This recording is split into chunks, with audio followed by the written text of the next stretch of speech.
So we're going to start with number 1 on this graphic organizer. And what phase of matter, we know from elementary school what the phases of matter are. We'll talk about them a little more in detail here, but this first one, what phase of matter is this? And as you can see on here, we are in the solid phase. All right, I'm going to click on the solid phase and show what the particles look like close up. So they're tightly packed, regular pattern. And so we're going to say solid for number 1. Now, number 2, it says, how do we describe this? In a container, what does it do? Well, this has, does it take the shape of the container? You can see it does not, right? So what we say is that it has a definite shape, defined shape. And also, the volume that it takes up is very specific. This volume, we say, is definite. So it's a definite volume. Why that makes a difference later on. Okay. Now, how can we get this into the liquid phase?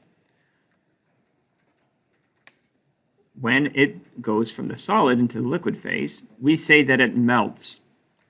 All right, so that you should be reading this in this way. Solid melts to become a liquid.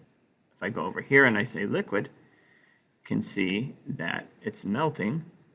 Also notice what's happening to the temperature. We'll talk about that later. But now we see that a liquid, the particles are arranged differently than when in a solid.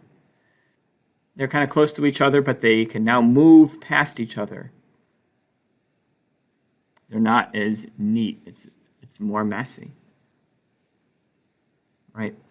And so in a liquid, in a container, does this have a defined and specific shape?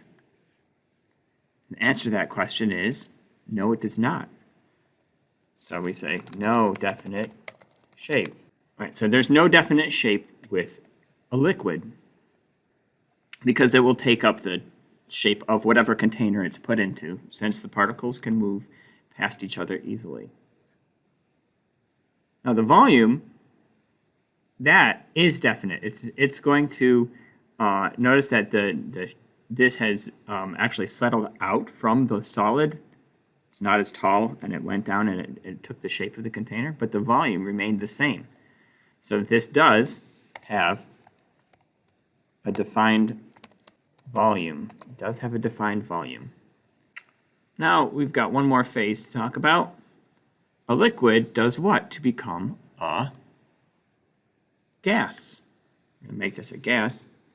And this is, you could say like evaporate, I suppose, but we're gonna say it's boil. We're going to boil to become a gas.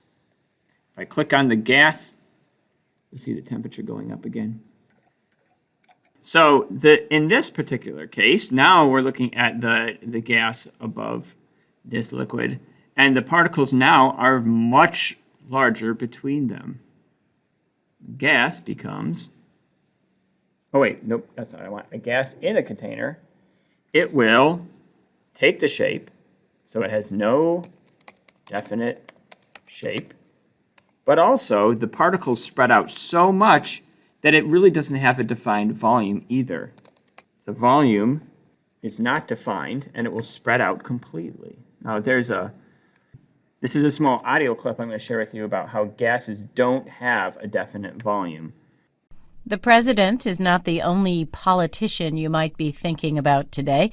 NPR's Robert Krulwich has been looking backward as well as forward, and the word is beware. I know it may have slipped your mind, so let me just mention that today is the 2050th anniversary of the death of Julius Caesar. Yep, this is the day, March the 15th, the Ides of March, 44 B.C. He came to the Roman Senate. He got stabbed repeatedly. He cried out, "Et tu, Brute!" That's the Shakespearean version. He gasped his final breath, and he died. Now, to honor this event in a very personal way, first I want you to meet Professor Dan Nocera. I teach chemistry at MIT. I'm a professor of chemistry. And in your classes, do you mention Caesar and his last breath? Yes, sometimes that's true. He is mentioned. And it's not just in Dan's class. It seems that Caesar's last breath is mentioned in chemistry classes all over the place. That's right. Caesar's last breath really caught on. Okay, so let me tell our audience what you teach in class. When Caesar exhaled that final time, how many breath molecules did he exhale? Well, all you have to do is multiply 0.05 times 6 times 10 to the 23rd, and that's how many you get, which is quite a bit. That's enormous. That's hundreds and hundreds of trillions of molecules. Now, what chemistry professors teach is that when anybody exhales, those molecules, once they leave you, will float free and spread across the globe in a mathematically predictable pattern. So, when Caesar exhales his molecules, Some are absorbed by plants, right? some by animals who eat the plants. Some get absorbed by water, They go into the ocean. and the rest float free. They're floating right now in the air all over the globe. Yes. So let me ask you now, Dan Nocera, if I take a deep breath, how many molecules that were in Julius Caesar's lungs when he exhaled in 44 BC, how many of those same molecules did I just breathe in? You got about one. One. You mean one of Julius Caesar's molecules? You just had one molecule go into your lungs from Caesar. Now, do you mean this poetically, like kind of like one of his molecules? Or do you mean that one of the molecules literally in Caesar's chest then is now in my lungs, the actual molecule? Yep. It's in your lung. Huh, really? And now you just breathed it out, but you got another one on the next breath. This is real science? You really believe this? Yes, I do.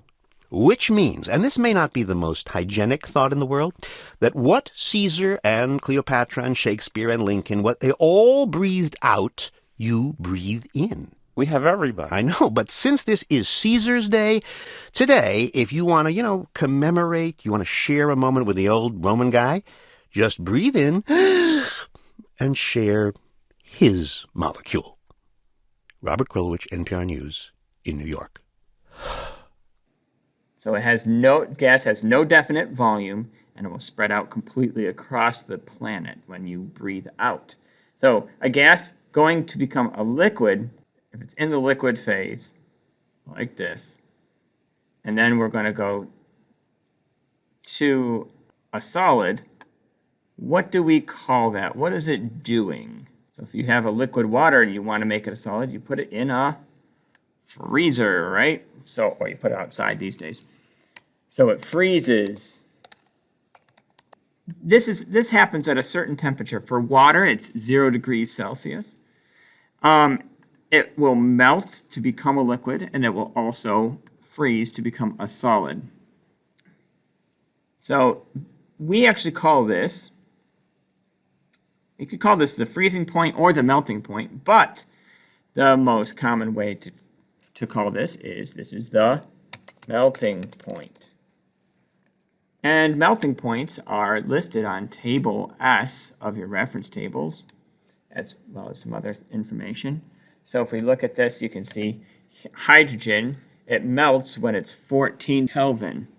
Aluminum melts when it's 933 Kelvin. When we change it from a liquid into a gas, we know that this is condensing or boiling. We could call it the condensation point, I guess. But we call it the boiling point. It's when we're adding heat. We're doing this. Boiling point. Boiling point. So we're going to boil. And you can see the boiling points are also listed. Look at hydrogen only stays a liquid from 14 Kelvin to 20 Kelvin. Those are very, very, very cold temperatures. Room temperature is approximately 293 Kelvin. Okay, that's the boiling point. We've talked about endothermic processes and exothermic processes before, right? So we're going from a solid to a liquid. Is that an endothermic or an exothermic process? we have to decide, is heat being added or heat being taken away? When we go from a solid to a liquid, heat is being added, right? We're adding heat. And so when heat is a reactant and we're adding heat, that is which type of reaction? Is it endothermic or exothermic? And the answer is endothermic. So that's an endothermic process to go from a solid to a liquid. Likewise, if we go from a liquid to a gas, right? If we go from a liquid to a gas, we're continuing to add heat energy. And so this is also an endothermic process. But if we go from a gas to a liquid, now we're taking heat energy away, and heat is a product. Heat is being given off. And so this is an exothermic process. As we're moving from left to right, it's endothermic, and going from right to left, it's exothermic. So this is exothermic. There's two other types of phase changes that we need to know about. What if we went straight from a solid into a gas? What do we call that? Well, sublimes to become a gas. All right, now, if I went from a gas to a solid, what do we call that? We call this deposition, or deposits. Deposition, you'll see that sometimes. It's not a very common thing. This is a process they use to make very pure crystals of things. They grow the crystals from a gas into a solid. So, sublimes is, again, that's endothermic, right? Because we're going to add heat energy again for that to occur. And this is exothermic. We're going to take heat energy away.